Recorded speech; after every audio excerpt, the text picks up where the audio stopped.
So when I say body is in pure rotation, what it means? It means that axis of rotation is fixed.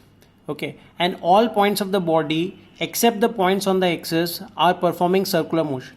Okay, for example, if you take this body over here, this is the axis of rotation. I'm writing it as IAR. Okay, now except these points of the bodies which are on the axis, every other point is moving in circle. Okay, so if you see this point over here, point A at a distance r, so you can see that as the body is rotating, this point is moving in a circle of radius r. Similarly, if you take point B over here at a distance r dash, okay, so as body is rotating, this B is moving in a circle of radius r1. Okay, so if you see from the top, okay, if you see from the top, let's say this is the top view, I can draw the circular motion. Let's say this is the circular motion of A. This is the axis. Okay, and let's say omega is the angular velocity, alpha is the angular acceleration. So this point A, which is moving in a circle of radius r, will have two accelerations, centripetal acceleration and tangential acceleration, which will have same meaning as we have studied in circular motion. So centripetal acceleration will be omega square r, and tangential acceleration will be equal to r alpha. So if alpha is 0, then we can say that omega remains constant. Okay, so same will be the story for any other particle. They will be moving in circle, except the particles which are on the axis, they will not move at all. So all principles of circular motion here blindly you can apply. Keep that concept in mind. So pure rotation means axis of rotation is fixed. Here I can write axis of rotation is fixed. That is very important. As we will see later on, when axis of rotation is not fixed, body will translate as well as rotate. Whereas here all points are undergoing circular motion except the points which are on the axis. Okay, so we'll apply all concepts of circular motion as it is. Let's see a couple of problems to understand this. Let's take one rod of mass m, length L. It is hinged at one end, so this becomes its axis of rotation. Okay, and it is released from rest under the action of gravity. Okay, so first question is find alpha just after its release from rest. So just after its release from rest, what will be alpha? Okay, second is find hinge force. Find hinge force. Okay, right. So the moment it is released from rest, you can see that it will rotate about this axis, and here this axis of rotation is fixed. So if this axis of rotation is fixed, this is an example of pure rotation. So you can see that all points will be moving in circle. The points which are near will move in a circle of smaller radius as compared to the points which are far away from the axis. Okay, so let's say the moment I release it, it starts moving with alpha. Now what will be free body diagram? Mg will be there, and one hinge force is also there. Hinge force is the force applied by the hinge on the rod. Okay, if hinge force is 0, the motion must be under the action of gravity, which is not true here. Okay, but direction of hinge force I don't know. So what I do is, whenever I don't know the direction of a vector, I take it as two components. Okay, so let's say hinge force has two components, n1 and n2. Okay, right. Now let's first of all, since we know it is pure rotation, so torque must be there to rotate it. Okay, right. And when axis of rotation is fixed, body is rotating about axis of rotation, so here there is no confusion. I must write torque about axis of rotation. Okay, so n1 and n2 will not have any torque about axis of rotation because they are passing through axis of rotation. Okay, whereas mg will have torque, and that torque will be clockwise. Imagine you are mg, you are the mg, so you are trying to rotate about the clockwise. So therefore here torque is clockwise. What will be its magnitude? Mg into r perpendicular, which is L by 2. So this is nothing but clockwise torque. Okay, this clockwise torque is nothing but I alpha. Okay, and here what will be I about this axis of rotation, about one end of the rod. How I find moment of inertia about center? I know ml square by 12 plus md square. D here will be L by 2. So if you do that, what you will get? ml square by 3 into alpha. So I can simplify this. Here I get alpha as 3g by 2l. So this will be the answer to the first part. Now second part, I will consider the translation motion. Translation motion, I can draw the free body diagram as if the whole body is a point mass. This is mass m. Now I can write the forces, because for translation motion analysis,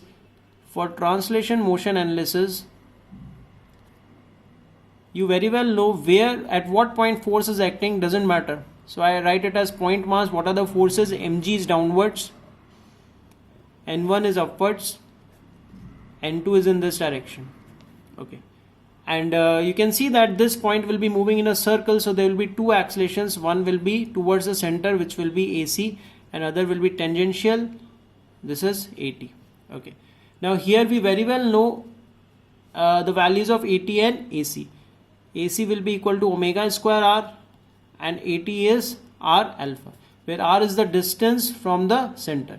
So here center, I should say axis of rotation. So this is the axis of rotation. So this distance is given as, because this is acting at center of mass, so this distance is nothing but L by 2. So here omega is 0 because it is released from rest. So therefore this AC will be 0 because omega is 0. Okay, right. So if AC is 0, you can see that this N2 has to be 0, because N2 is what? Mass into acceleration, AC. So N2 is 0. Okay. Whereas what will be N1? Now in vertical direction, what are the forces? Net force has to be downwards, because acceleration I have taken downwards. Okay. So this I can say that mg minus N1 is equal to m into AT. Okay. And this AT I can write it as R alpha. A is equal to R alpha. That is the relation between linear motion and rotational motion. So mg minus N1 is equal to m into R. R will be what? Distance of the center of mass from axis of rotation, which is L by 2 into alpha. Okay, right. So here N1 becomes mg minus m L by 2 alpha. Alpha value I can put 3g by 2l. Okay. So this is nothing but 3 mg by 4. So mg minus 3 mg by 4, this will be mg by 4. That will be your answer. So this is the hinge force, and that is alpha. Okay, let's do one more question in continuation. You can call it as a second part of the same problem. Now let me write it as third problem, because 2 we have already written. Okay, so it says that find hinge force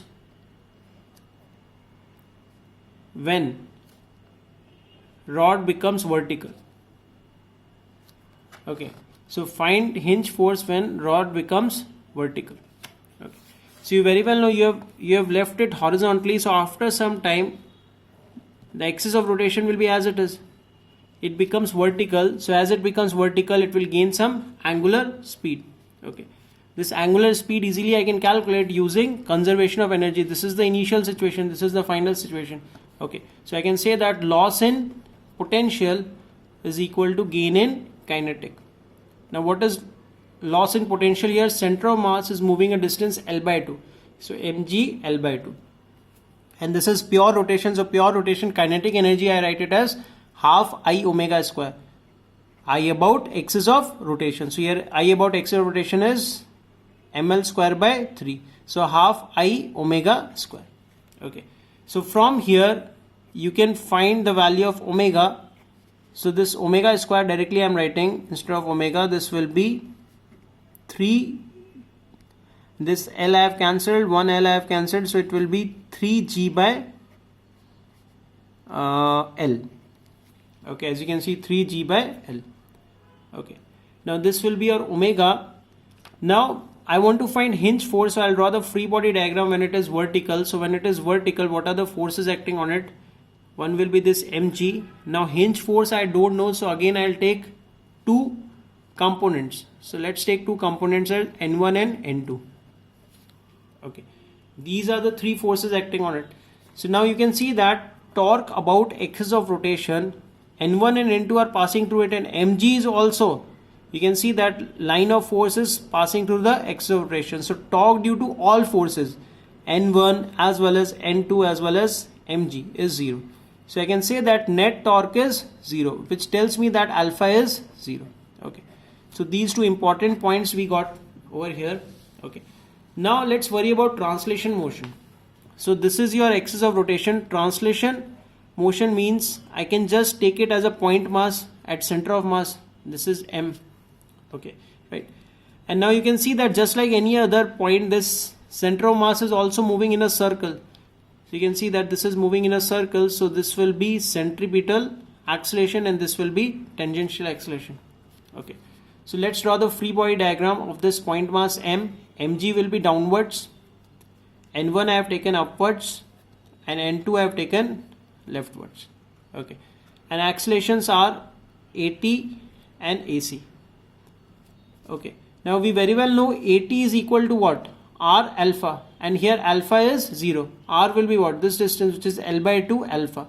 So since alpha is 0, which we have already calculated here, therefore tangential acceleration will be 0. If tangential acceleration is 0, because N2 is equal to M into AT, so N2 will also be 0. Okay. Now in vertical direction, what I can write? N1 minus mg, net force has to be in the direction of acceleration, is equal to M into AC. And what will be AC? AC I can write it as omega square R. Okay. Omega square we have already calculated 3g by L. R will be what? Distance of the center of mass from axis of rotation, which is L by 2. Okay. So here I can cancel this. What I am getting, this is 3 mg by 2 plus mg. So N1 will be equal to mg 1 plus 3 by 2, which will be equal to 5 by 2 mg. Okay. So you can see that here we got hinge force. Okay. Similarly, at any intermediate angle also I can find the hinge force. Okay. So that you can do for a practice. What you can take is, let's say it is same question, it is released from rest. So initial omega is 0. This is axis of rotation. Now what you do is you find hinge force when it makes an angle theta, or when it covers an angle theta. So question is, find hinge force as it covers angle theta. Okay. So concept will be similar. What you do is, at this point you just worry about the center of mass. It will be moving in a circle. Okay, right. Towards the center, centripetal acceleration, perpendicular tangential acceleration. Okay, right. So centripetal acceleration will depend on omega. So by using conservation of mechanical energy, you can find omega. You will get this. And torque is equal to I alpha. You can find alpha. AT will depend on alpha. And then all you have to do is write the forces. Write F is equal to MA. And easily you will get the hinge force. Direction you don't know, so we'll always start with taking two components. Okay. Check if it is comfortable. We'll move to the next type of situation.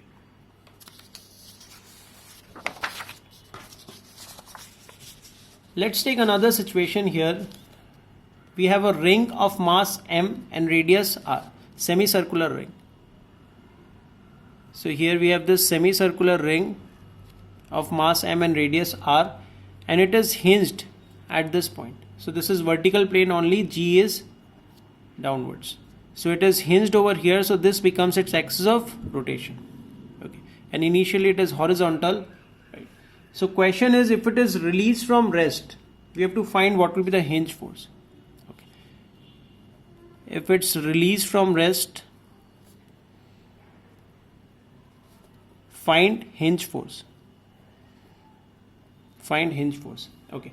So again, I don't know the direction of hinge force. So what I do is I take two components, and resultant will be your hinge force. So what I do is, let's draw free body diagram. This is your axis of rotation. So I don't know the direction of hinge force, so I'll call it as, let's say, N2 and N1, perpendicular components. Mg will be, center of mass will be somewhere here.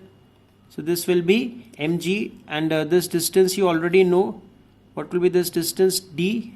This distance D will be equal to 2r by pi. This is the center of mass of a semicircular ring. Okay. Right. So this is the free body diagram over here. Okay. Right. So now, first of all, what I can see is, since it is pure rotation, body will be rotating about this point. Okay. So center of mass is also moving in a circle about this point. Okay. So let's see the motion of center of mass here. This is the axis of rotation. So about axis of rotation, this is the center of mass here. Let's write it here also. This is center of mass. So center of mass will be moving in a circle of radius this small r. This small r you can find because this is r and this is d. So this small r square is nothing but d square plus r square. So small r you can find. Now you can see that as it is released from rest, N1 and N2 will not have any torque. So because of mg torque only, it will rotate, and it will rotate anti-clockwise. You can visualize this.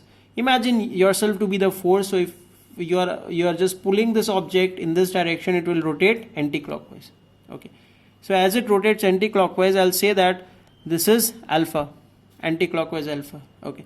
So if it is rotating with alpha, what will be the linear acceleration of the center of mass? Here you can see that it will be perpendicular to this line, r alpha. So this will be r alpha. This is small r into alpha. This will be its linear acceleration. Okay. Now I can divide this into two parts. Okay, let me draw it clearly here.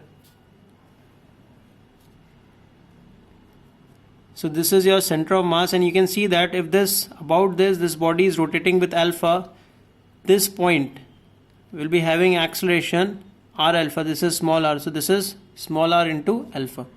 So if this angle is theta, this angle is theta, this angle is also theta. Okay. So I can divide this r alpha into two components. So what will be its two accelerations? This will be r alpha sine theta, and in this direction it will be r alpha cos theta.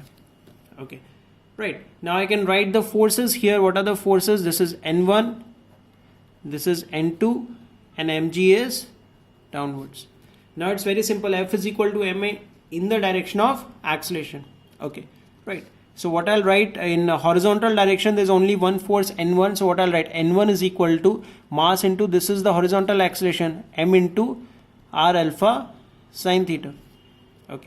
In vertical direction, net acceleration is downwards. So net force should be downwards. What I should write, mg minus N2 is equal to m into r alpha cos theta. Okay, right. So you can see that these are the two equations, N1 and N2. Okay. Now here alpha I don't know, so I need one more equation. From where you get that equation, what you can do is you can write net torque. Okay. And put it equal to I alpha. Very simple. Right. So here what will be the net torque? In this case, about this axis of rotation, N1 and N2 will not have any torque. Mg will have torque, and what will be torque of Mg? It will be mg into r perpendicular. What will be r perpendicular? This is the line of application of force. R perpendicular will be radius. This will be equal to I. This is I about axis of rotation into alpha. Okay, right. So in this situation, if you solve these three equations, you will get the unknowns N1 and N2. And here vector sum of N1 and N2 is nothing but the hinge force. Okay, right. So this is nothing but acceleration of center of mass. Keep that in mind. Okay. And IAR easily you can find because you know what will be the moment of inertia about this axis as well as what will be the moment of inertia about this axis. Remember, this is the moment of inertia about this axis, which is the axis of rotation. Okay. Right. So IAR you can find, and then you have three variables and three equations. So you can find the value of N1 and N2. Its vector sum will be your final hinge force.